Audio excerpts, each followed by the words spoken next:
শাস্তি আমাদের সাথে চলছে, এই শাস্তির সুবিচার আজও আমরা পাইনি।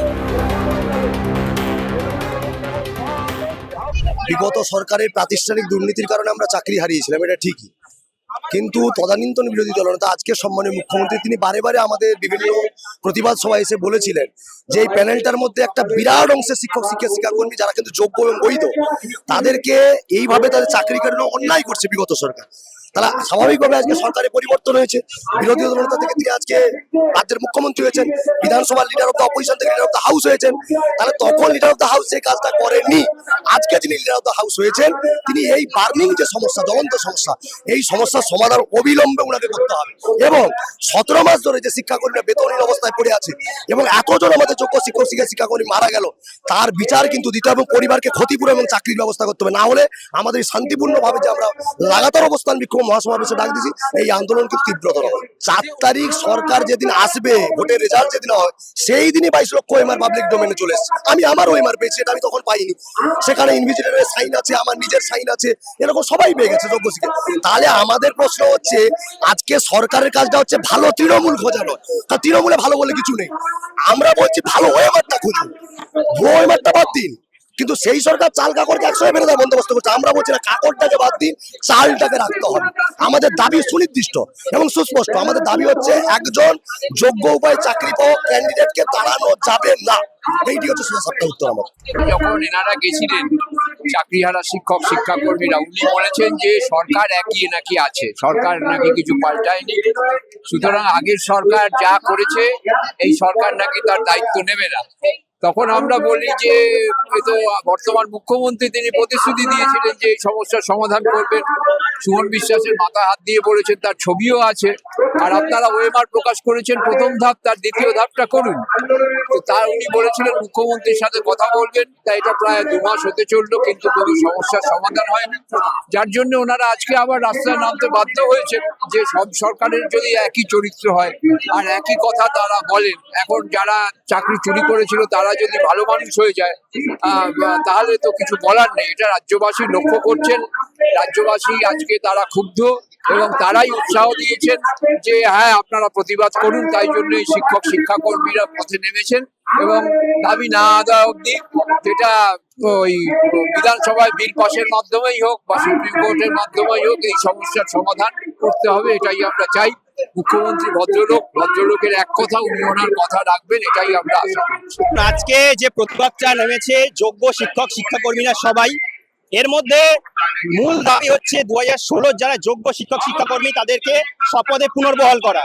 যেহেতু মুখ্যমন্ত্রী তৎকালীন বিরোধী দলনেতা হিসেবে প্রতিশ্রুতি দিয়েছিলেন যে যে করেই হোক যোগ্যদের ফেরাতে হবে এবং তারা ক্ষমতায় এসেছেন 3 মাস অতিক্রান্ত, সেই জন্যই যোগ্য শিক্ষক শিক্ষাকর্মীরা সেই দাবি নিয়ে আজকে রাস্তায় নেমেছে। এর মধ্যে শিক্ষকদের থেকেও শিক্ষাকর্মীদের দাবিটা আরো বেশি যুক্তিযুক্ত এবং আরো যোগ্য শিক্ষাকর্মীদের অবস্থা আরো খারাপ। এই কারণেই সুপ্রিম কোর্ট যখন সম্পূর্ণ চাকরি বাতিলের নির্দেশ দেয় যোগ্য শিক্ষক এবং শিক্ষাকর্মীদের, তারপরে তৎকালীন সরকারের পক্ষ থেকে একটা অ্যাপ্লিকেশন করা হয় যে যতদিন না পর্যন্ত পরীক্ষা পদ্ধতি কমপ্লিট হচ্ছে, যারা যোগ্য তাদের স্কুলে যেতে দেওয়া হোক। বিচার ব্যবস্থা বা সুপ্রিম কোর্ট শিক্ষকদের সেই অনুমতি দিলেও শিক্ষাকর্মীদের সেই অনুমতিটা দেয়নি, যার ফলে আজকে 17 মাস ধরে আমরা বেতনহীন হয়ে দিন কাটাচ্ছি। সুপ্রিম কোর্টে এরপর রাজ্য সরকার একের পর একবার শিক্ষকদের এক্সটেনশন চেয়েছে, তাদের এক্সটেনশন হয়েছে, কিন্তু আমাদের কোনো সুরাহা হয়নি। আমাদের একটা পরীক্ষা নিয়েছে 5 মাস আগে, তার কোনো রেজাল্ট বা কোনো কিছু এখনো পর্যন্ত বেরোয়নি। তাহলে আমাদের সুরাহাটা কবে হবে? মুখ্যমন্ত্রী যখন বলেছিলেন, বিরোধী দলনেতা থাকাকালীন আমাদেরকে বলেছিলেন যে যারা যোগ্য তারা আবার কেন পরীক্ষা দেবে, তাদেরকে যারা যোগ্য তাদের থেকে অযোগ্যদের থেকে আলাদা করেই তাদের নিয়ে সুপ্রিম কোর্টে আলাদা করে অ্যাপিল করলে অবশ্যই তাদের ফিরিয়ে দেওয়া যাবে। তাহলে সেটা কেন করছে না? আজকে অনেকে পরীক্ষা দিয়ে অনেকে পাস করতে পারেনি, অনেকেই আছে যারা পাস করবে না। আমরা 17 মাস ধরে এরকম বেতনহীনতায় ভুগছি, এখানে আরো দুরবস্থা আমাদের। তো সেই রকম অবস্থায় যারা ম্যাক্সিমাম পাস করবে না তাদের কি অবস্থা হবে? এসবের সলিউশন একটাই, যাদের 2016 যারা যোগ্য তাদেরকে সসম্মানে পুনর্বহাল করা হয়, এটা আমাদের মূল দাবি। কারণ এইভাবে দিনের পর দিন শিক্ষাকর্মীদের মধ্যে এইরকম দুরবস্থা চলতে পারে না। কিছুদিন আগে শিক্ষামন্ত্রী প্রেস কনফারেন্স করে বলেছেন আমাদের কাছে শিক্ষকদের একটা ডেডলাইন আছে, তার জন্য আমরা শিক্ষকদের নিয়োগটায় অগ্রাধিকার দিচ্ছি বেশি করে। শিক্ষাকর্মীদের কোনো ডেডলাইন নেই, ওনাদের বিষয়টা আমাদের মাথায় আছে। তো অলরেডি 17 মাস অতিক্রান্ত, এই যে মাথায় আছে আমরা দেখছি এই বিষয়টা কতদিন ধরে চলবে। আমরা এটা একটা সম্পূর্ণ ফ্রুটফুল সলিউশন চাই।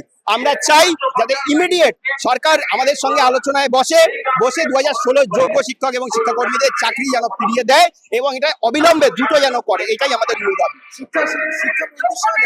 নতুন শিক্ষা সরকার পরিবর্তনের পরে আমাদের প্রতিনিধিরা দেখা করেছিল, শিক্ষামন্ত্রী সেরকম ভাবে 2016 ফেরানোর ব্যাপারে তেমন গুরুত্ব দিতে চাননি, যে কারণে আমরা মুখ্যমন্ত্রী সরাসরি হস্তক্ষেপ চাইছি। যেহেতু তিনি বিরোধী দলনেতা থাকাকালীন আমাদের শিক্ষক এবং শিক্ষাকর্মীদের প্রতিনিধিদের সঙ্গে দেখা করেছিলেন বিধানসভা ভবনে, এবং তার রেকর্ডও আছে। তিনি বলেছিলেন যে অবশ্যই যোগ্যরা, যারা যোগ্য তারা কেন আবার পরীক্ষা দেবে, তাদের তো আবার চাকরি তাহলে ফিরে যাওয়ার কথা।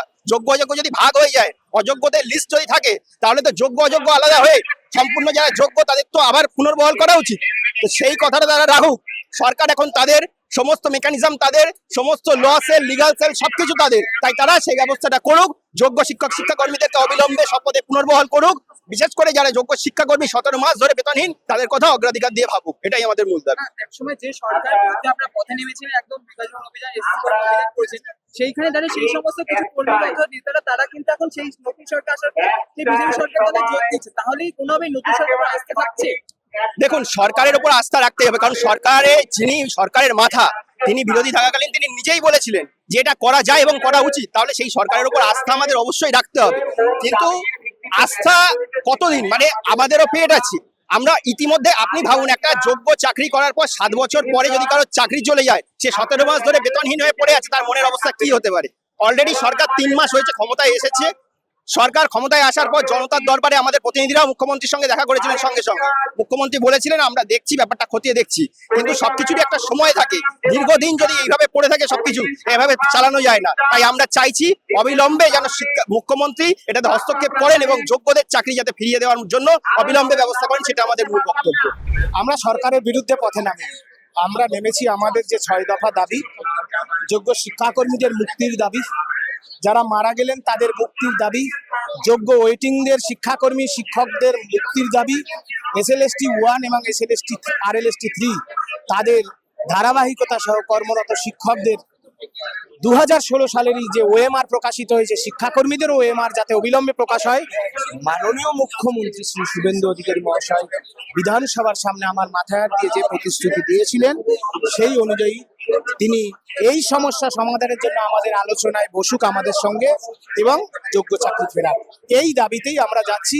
এটা কোনো সরকার বিরোধী আন্দোলন নয়, এই আন্দোলন কোনো মন্ত্রী মিনিস্টারের পদত্যাগের আন্দোলন নয়, এই আন্দোলন লক্ষ লক্ষ বিজেপি কর্মীকে চ্যালেঞ্জ করার আন্দোলন নয়।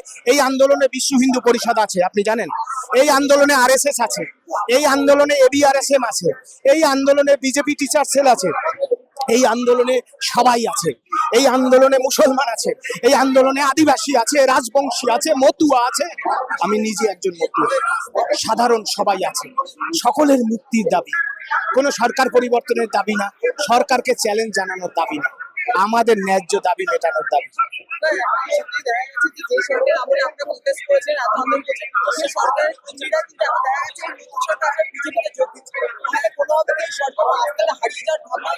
আমরা চাই না এই সরকার তৃণমূলের যে চাকরি চুরির কলঙ্ক, যে চটি, সেই চটিতে পা দেবেন না, আমরা চাই না।